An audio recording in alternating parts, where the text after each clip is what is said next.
Проблему высоких цен на продукты, электроэнергию подняли жители поселка Айхал на отчете администрации Мирнинского района. Больше часа население обсуждало с представителями администрации самые острые вопросы и план работы на 2016 год. Тему продолжит Валерий Усманов.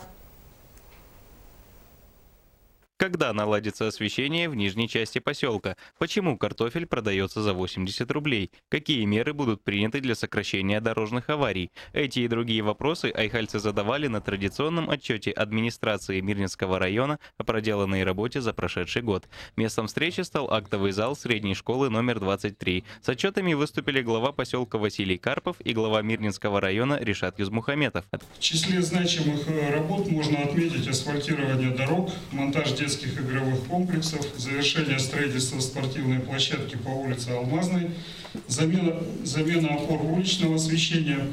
Запланировано строительство 22-квартирного жилого дома для переселения жителей поселка Маркока при финансовой поддержке администрации района и акционерной компании.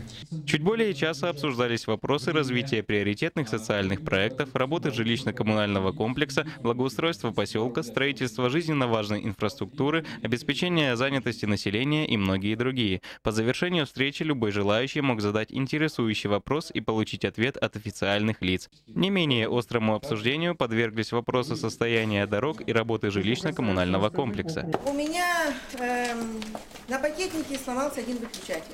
Я позвонила диспетчеру по поводу этого. Мне ответили, что это вы делаете сами. Позвонила потом я энергетику, на что мне было отвечено: найдите сами электрика и отремонтируйте. У нас есть оператор обслуживания жилого фонда. И мы договорились, что порядок будет наводиться. Может быть, не сразу, но с точки зрения обеспечения безопасности это категорическое требование.